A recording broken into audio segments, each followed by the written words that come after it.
नमस्कार प्रिय विद्यार्थियों, वीके नॉलेज इलेक्ट्रिकल में आप सभी का स्वागत है। एनएफएल नेशनल फर्टिलाइजर्स लिमिटेड में आईटीआई वालों के लिए अटेंडेड ग्रेड फर्स्ट के नाम से वैकेंसी आई है।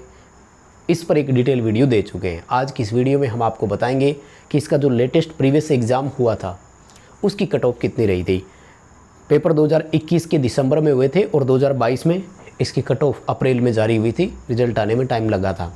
अगर आप इलेक्ट्रीशियन से हैं तो आपको बताऊं, पिछली बार इनके 4 पेपर हुए थे। चारों पेपर हमने आपको पीडीएफ फॉर्मेट में प्रोवाइड करवा रखे हैं और वो हमारे एप्लीकेशन पर आपको एक बार लाइफ टाइम मेंबरशिप में मिल जाएंगे। यानी एक बार ज्वाइन करना है, सर्विस चार्ज देना है, बस फिर वो लाइफ टाइम उसकी वैलिडिटी रहेगी। पूरे भारत में आईटीआई इलेक्ट्रीशियन आधारित जितने भी एग्जाम्स होते हैं सबकी पीडीएफ्स वहाँ पर अवेलेबल करवाते हैं। जैसे UPPCL, UP army TG2, DRDO, ISRO, Delhi metro, इन सब के एग्ज़ाम्स जितने भी है सारे वहाँ पर। तो इसकी हम बात करेंगे कि कहाँ कितना मेरिट रहा था और कितनी सीटें थी। तो इस बार आपको थोड़ा सोच समझकर उसी के अकॉर्डिंग अप्लाई करना है। इस बार पिछली बार से कितना डिफरेंस है वो भी थोड़ा सा हमें बेनिफिट यहाँ पर मिलने वाला है। आइए एक नज़र डालते हैं। 18 अप्रैल 2022 को ये रिलीज़ हुआ था कट ऑफ। और इस बार और पिछली बार में क्या फ़र्क है वो भी मैं आपको एक चीज़ में शेयर करना चाहूँगा। अच्छा, कुछ सवाल आपकी भर्ती से जुड़े हुए रह गए थे तो वो भी इस वीडियो में बताऊँगा। सो आपसे निवेदन कि प्लीज़ इस वीडियो को पूरा देखिएगा। कुछ बच्चे क्वालिफ़िकेशन को लेकर अभी भी कन्फ्यूजन में है कि किस में कितने नंबर चाहिए, उसको लेकर के एग्ज़ाम्स के कुछ क्वेश्चंस थे। अभी भी सिलेक्शन प्रोसेस में कुछ बदलाव हुआ है। एग्ज़ाम पैटर्न में बदलाव नहीं हुआ है, एग्ज़ाम के तरीके में बदलाव हुआ है। लास्ट टाइम ऑनलाइन हुआ था, वो चारों जो आंसर की डाउनलोड करी हुई है हमारे पास जो है वो ऑनलाइन ही है। पेपर बच्चों ने डाउनलोड करी थी खैर। और इस बार जो पेपर आपका होगा वो ऑफलाइन होगा, स्पष्ट लिखा हुआ है ऑफलाइन OMR बेस्ड होगा। और दूसरा फ़र्क क्या है, पिछली बार जो एग्ज़ाम हुआ था, पहले मैं इलेक्ट्रिकल अटेंडेड ग्रेड फर्स्ट के अकॉर्डिंग बात कर लेता हूँ, ITI वाले जितने भी हैं उनके हिसाब से। पिछली बार क्या हुआ था कि जो फाइनल मेरिट बनी थी, जो ओवरऑल फाइनल कट ऑफ निकाली थी, मेरिट बनी थी, उसमें 80% तो आपके उस CBT एग्ज़ाम के थे और 20% स्किल टेस्ट को रखा था। लेकिन इस बार मैं आपको एक अपडेट दे दूं, स्किल टेस्ट को ओनली क्वालिफाइंग इन नेचर कर दिया है। यानी केवल पास करना है, अगर पास है तो ठीक, लेकिन फेल हो गए तो इस बार पेपर वाले नंबर कोई मायने नहीं रखेगा। ये आपको ध्यान रखना है। और एक बात बताऊं, कुछ चीज़ों में सावधानियां रखो। NPCL में वैकेंसी आई थी, एक बच्चे का CBT एग्ज़ाम में बहुत अच्छा स्कोर था लेकिन स्किल टेस्ट पास नहीं कर पाया, बाहर कर दिया। अभी कल एक बच्चे से मेरी बात हुई जो उसमें PGCL के बारे में बता रहा था, कट ऑफ से लगभग 15 नंबर उसके ऊपर थे लेकिन स्किल टेस्ट पास नहीं कर पाया। तो ये भी आपको ही सुधारना है, इसका फिर अल्टरनेट ऑप्शन कुछ नहीं रहता। उस बच्चे का फ़ोन आया, बाद में वो कुछ और ही बोल रहा था, तो कोई मतलब नहीं रहता उन चीज़ों का, इसलिए पहले ही ध्यान कर लेना है। स्किल टेस्ट के इस बार नंबर ऐड नहीं होंगे लेकिन पास करना ज़रूरी होगा, तो उस पर मैं बात करूँगा। आइए, जो बच्चे कट ऑफ के लिए क्लिक कर रहे हैं तो उनको पहले कट ऑफ दिखा दूँ, फिर हम और भी पॉइंट्स रखेंगे सामने। देखो, जो अनुभव है वो आपके साथ शेयर करेंगे। तो सबसे पहले मैं बात कर रहा हूँ पानीपत के लिए, जो हरियाणा में, उसके लिए स्किल टेस्ट के लिए जो बच्चे मिनिमम क्वालिफाई कर पाए थे वो अटेंडेड ग्रेड फर्स्ट इलेक्ट्रिकल की, फिटर की यहाँ पर सीट ही नहीं थी पिछली बार। अनरिजर्व कैटेगरी की 110 नंबर मेरिट थी। कितने में से माय डियर? ये 150 में से है। 150 नंबर का पेपर होता है आपका, 150 क्वेश्चन आते हैं, एक नंबर का होता है और आपको इसके लिए 2 घंटे का समय मिलता है, यानी 120 मिनट मिलती है, समय निकाल कर करना पड़ेगा। SC के लिए 90 नंबर था, ST की सीट नहीं थी इसलिए कोई स्कोर नहीं। OBC की 106 नंबर, मैं अगले स्कोर पर लेकर जा रहा हूँ, कमज़ोर मत समझिएगा इसको कि 105 कर लेते हैं गुरुजी, 35 को क्या गिनना, नहीं, ठीक है ना। तो 105.35 इसकी यहाँ पर मेरिट रहे और 60.94 और ये आपका 61 नंबर एक्स सर्विसमैन और उनके लिए। कुल मिलाकर के आप देखिए यहाँ पर कि सबसे ज़्यादा मेरिट जो है ना वो पानीपत वाली यूनिट की ही रही थी। फ़र्क क्या था इसके पीछे? इसके पीछे फ़र्क ये होता है कि यहाँ सीटों की संख्या थोड़ी ज़्यादा थी। जैसे 19 सीट थी ना, तो यहाँ पर 9 सीट थी, इसलिए बच्चों ने यहाँ ज़्यादा अप्लाई किया। ये ना थोड़ी सी प्रॉब्लम होती है कि सीटों का पहले बाइफर्गेशन कर देते हो। मैं चाहता हूँ कि कॉमन मेरिट बने, फिर काउंसलिंग के दौरान आप बच्चे से चॉइस पूछें ताकि जो अच्छे नंबर लेकर आए हैं वो कम से कम सेलेक्ट तो हो। आप मेरी बात से एग्री करेंगे, क्यों?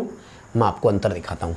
ये देखिए भटिंडा वाला जो पंजाब में है, यहाँ पर अटेंडेड ग्रेड फर्स्ट इलेक्ट्रिकल की अनरिजर्व की 98 नंबर ही मेरिट रही है माय डियर। यहाँ कितनी है गुरुजी? 109 पॉइंट। चलो ऊपर वाले को छोड़ दो, 2 9 जोड़ें तो 11 नंबर का अंतर आया। यानी यहाँ पर अनरिजर्व में कोई बच्चा अगर 105 नंबर भी लेकर आए तो वो बाहर हो गया, और यहाँ देखो अच्छा खासा अंदर है। ये चीज़ें गलत हो जाती है। यानी ये बच्चा यहाँ तो डिस्क्वालीफाई है, यानी फेल है, लेकिन यहाँ बहुत अच्छा स्कोर है इसका। ये कंपटीशन एग्ज़ाम में जब होता है ना, ये बहुत दर्द देता है। देखो मैं फील कर सकता हूँ आपकी इन बातों को, इसलिए इनकी भी खैर क्या करें, ये पहले बाइफर्गेशन कर देते हैं, बंटवारा सीटों का पहले ही हो जाता है। 86 नंबर मेरिट रही थी एससी की, यहाँ पर 90, 4 नंबर का फ़र्क आ गया। ओबीसी की 98, यहाँ पर 105, 7 नंबर का फ़र्क आ गया। यानी कुल मिलाकर के जो बठिंडा वाली यूनिट है इसकी मेरिट कम रही थी। इसके पीछे कारण ये मान सकते हैं कि अपने यूपी वाले बच्चे ज़्यादातर पानीपत हरियाणा वाला भर दिया होगा, या एमपी की साइड गए होंगे, तो यहाँ अप्लाई नहीं कर पाने की वजह से भी हो सकता है। चलो साथ में फिटर वालों की भी बता देता हूँ। Attended grade first mechanical fitter की 113.47, SC ST की सीट नहीं थी, OBC की 100 और EWS की 88 यहाँ मेरिट रही थी। ठीक है ना। इस कट ऑफ के बाद अगर मैं आपको ले चलूँ नेक्स्ट विजयपुर, जो MP में है, गुना, मध्य प्रदेश का गुना जिला है ना। कोई है क्या गुना से कौन कौन देख रहे हैं? तो इसके लिए देखो अटेंडेड ग्रेड फर्स्ट इलेक्ट्रीशियन की यहाँ पर भी 88 नंबर रही थी। अच्छा ये देखो बिल्कुल ही डाउन आ गई। अब कहाँ तो मात्र 88 नंबर और कहाँ 109 नंबर, कितना फ़र्क आ गया माय डियर, 21-22 नंबर का डिफरेंस। देखो यार, सेम एग्ज़ाम का लेवल, सेम पेपर, और 21 नंबर मेरिट का फ़र्क। इसके पीछे कारण क्या था कि यहाँ पर केवल अनरिजर्व की ही सीट थी, 1 या 2, इसलिए बच्चे डरते फिर अप्लाई करते नहीं हैं। उसी ने किया होगा जो या तो गुना ज़िले का हो, जो विजयपुर के आसपास का हो। उसने सोच लिया हो कि सिलेक्शन अगर होगा यहाँ तो ही नौकरी करूँगा, नहीं तो करनी नहीं है। मेहनत की और हो गया होगा सिलेक्शन भाई। बाकी देखो किसका वावा, खैर वो जाने। अटेंडेड ग्रेड फर्स्ट फिटर की यहाँ पर 101.95 रही थी, SC की 82.82 यानी 83 मान लेते हैं, ST की 99, OBC की और 92 EWS की। ये रही थी माय डियर तीनों यूनिटों में पिछली बार। तो इतना ही है। अब मैं ले चलता हूँ इस बार आपके कुछ सवालों पर। एजुकेशनल क्वालिफिकेशन को लेकर सवाल है अभी भी।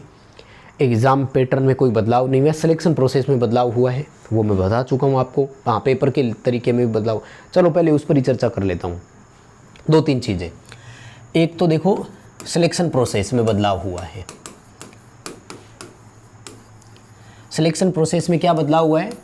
ओनली एग्ज़ाम की मेरिट बनेगी। यानी पिछली बार आपका CBT पेपर हुआ, उसका 80% स्कोर लिया, स्किल टेस्ट हुआ, उसका 20% स्कोर लिया, और दोनों मिलाकर के आपको 100% में से रिजल्ट दिया।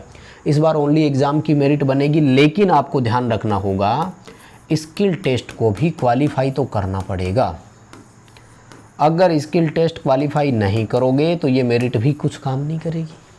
150 में से 130 ले आओगे, लेकिन स्किल टेस्ट पास नहीं कर पाए तो स्किल टेस्ट के लिए प्रैक्टिकल कैसे देना होता है, इस पर मैंने एक वीडियो पहले भी आपको दिया हुआ है, कंप्लीट समय निकाल कर उसको ज़रूर देखना।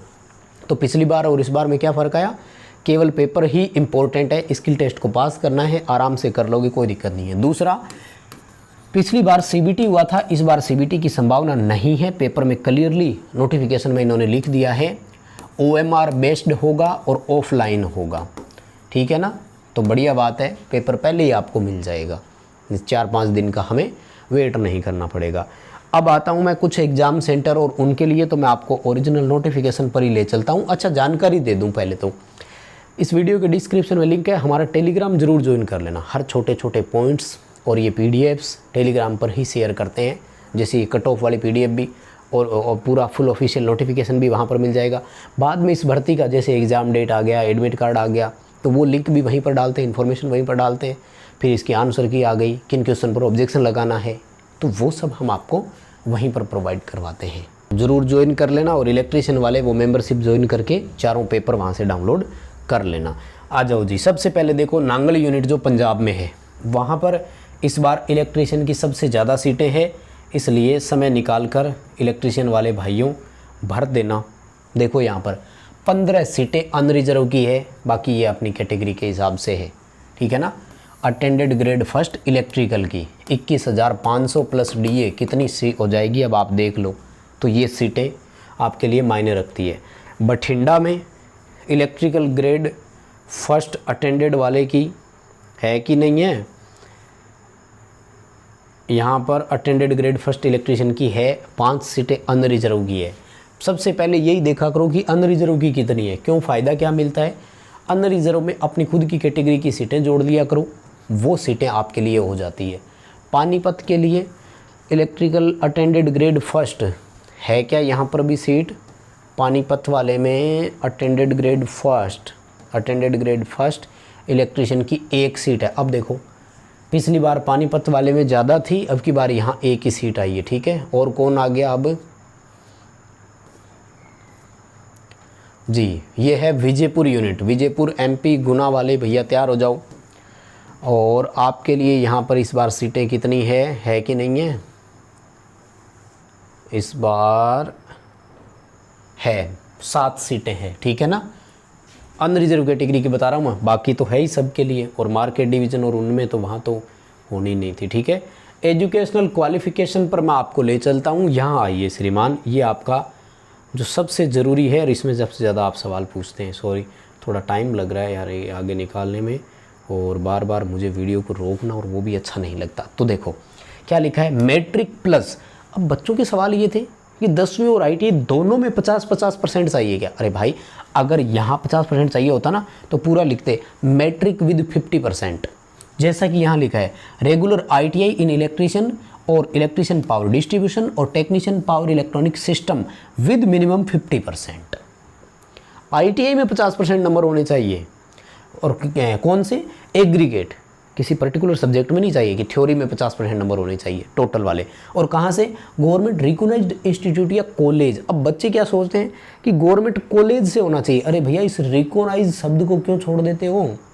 सरकार से अप्रूव्ड होनी चाहिए, जब भले प्राइवेट ITI से कर रखा हो। कल एक बच्चे का सब फ़ोन आया, अब फ़ोन पर ना ऐसे सवाल आप पूछते हैं, तब हम इरिटेट भी हो जाते हैं। फिर बच्चे कहते हैं कि सर एटीट्यूड बहुत है। भाई एटीट्यूड क्या करेगा यार, ये नॉर्मल चीज़ है। प्राइवेट ITI से, सर मैंने तो प्राइवेट ITI से करी हुई है, फिर मैं तो नहीं भर पाऊंगा ना NFL में। सामने से ये बोल रहा है, उस बच्चे को क्या जवाब दें? अब आप सोचो, गवर्नमेंट से अप्रूव्ड संस्थान होनी चाहिए, वो ये कह रहा है। तो ये हमारी संस्थान सारी होती है। 50% नंबर केवल ITI में होने चाहिए, 10वीं में कितने भी हो कोई मायने नहीं रखेगा, उसके लिए कोई फ़र्क नहीं पड़ने वाला, ठीक है जी। और क्या ज़रूरी था? फ़ीस के बारे में बात हो चुकी थी, मैंने उसी वीडियो में बता दिया था। और प्रोसेसिंग वो हो ही गई थी। पेपर के लिए मैं बता चुका हूँ आपको, इन्होंने क्लियर कर दिया है। ये रहा क्लियर लिखा हुआ, ये देखो ये रहा। ऑफलाइन बेस्ड OMR एग्जामिनेशन होगा, ठीक है ना। OMR बेस्ड एग्जामिनेशन होगा और एग्ज़ाम में सेंटर जो रहेंगे वो ये है, यहाँ से आप देख सकते हो। हर एक राज्य का एक सेंटर लगभग आपको यहाँ देखने को मिल जाएगा, ठीक है। तो आपके आसपास जो भी हो आप उनमें से किसी एक को चूज कर सकते हैं और भर सकते हैं। मेन यही था, लग जाओ तैयारी में। अपडेट इतना ही था। इलेक्ट्रीशियन वालों, प्रीवियस पेपर डाउनलोड करो, तैयारी शुरू करो। चैनल पर आपको बहुत सारा कंटेंट दिया हुआ है, वहाँ से भी सदुपयोग करिएगा। इस वीडियो को प्लीज़ लाइक कीजिएगा, चैनल सब्सक्राइब करें, दोस्तों के साथ शेयर करें। बहुत धन्यवाद।